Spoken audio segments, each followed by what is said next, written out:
Onto this, tear gas fired as police security agents battled to control protesters from taking over Lekki toll gate.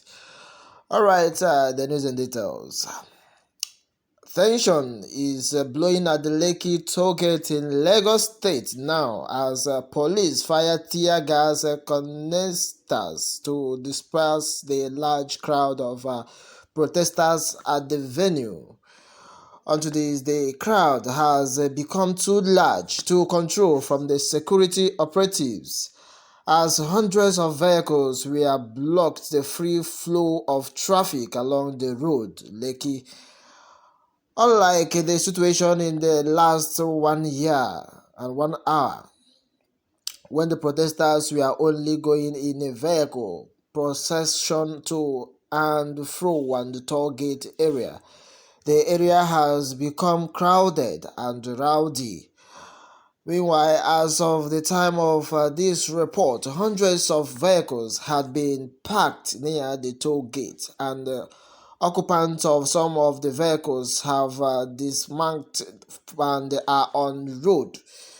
And the protesters are gradually occupying the toll gate despite the strife resistance put up by the security operatives at the toll gate onto the effect by the police and other security and law enforcement agencies to stop the EndSARS protesters from gathering field.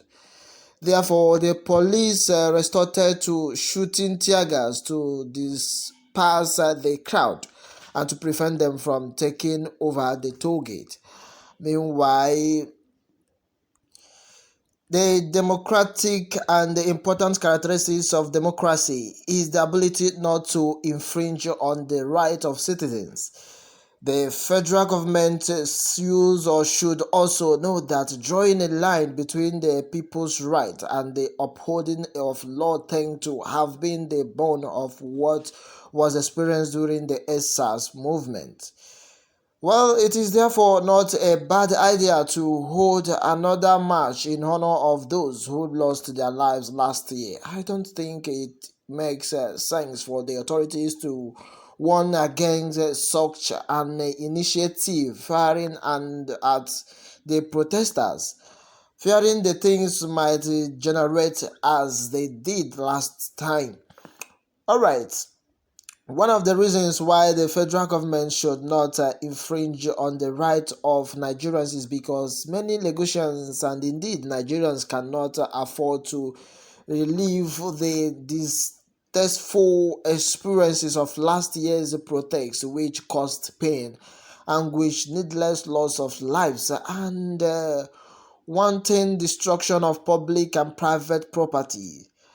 According to the National Executive Council, organizers of the EndSARS protesters are advised to reconsider their plan to string any protest in commemoration of the first anniversary since the administrations were held in various parts of the country. Meanwhile, this protest is peaceful and not a violent one.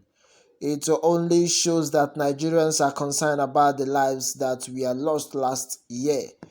My good people, if we can deliberate our lost national heroes like Abiola, Nnamdi Azikiwe, and many others, can't we celebrate the innocent love and innocent life that was lost while fighting for a good cause?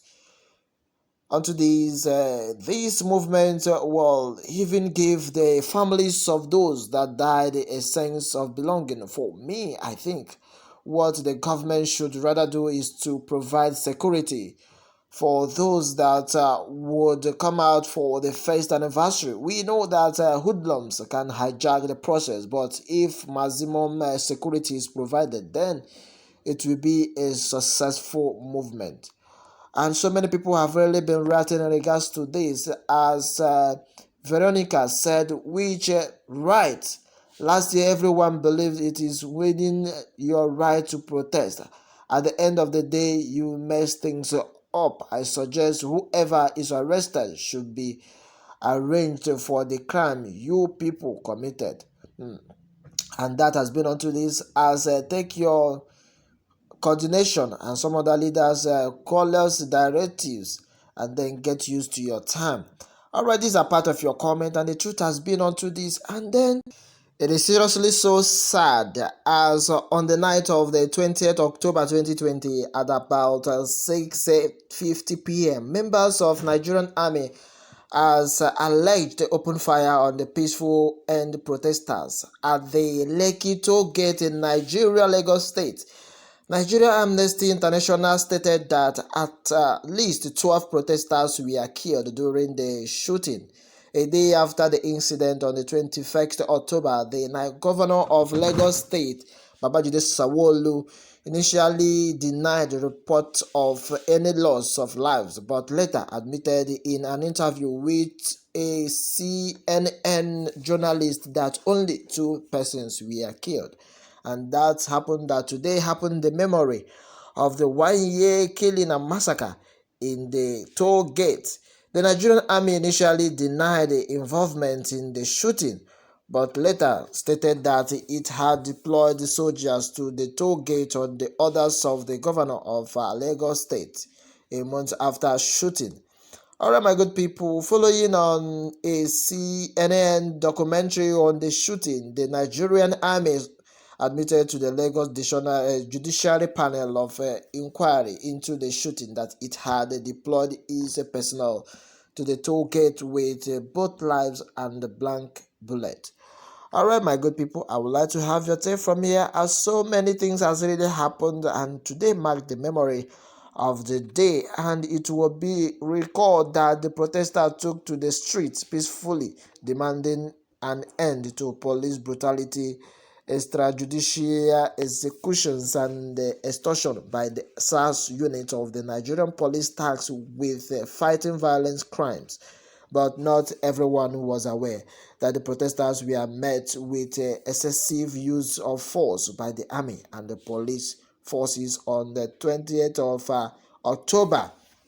Then the people and the peaceful protesters were reportedly shot dead at the Nigerian army opened fire on them. Well, that has been onto this one, and it's a very sad one, and we mark the memory of all this incident. On the ground, the investigation by Amnesty International confirmed that the Nigerian army and police killed peaceful protesters. And that has been onto this one, my good people. Please do well to send in your take and tap on the subscription button for much more update. Thank you and God bless you.